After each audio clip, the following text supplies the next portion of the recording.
Yun, maglagay nga tayo dito sa may I Love Manghinaw Uno.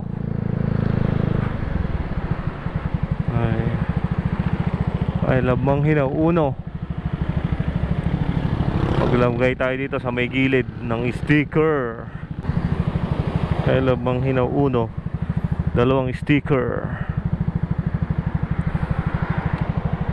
Lagay natin dito sa letter M, sa pagitan ng dalawang ng ano.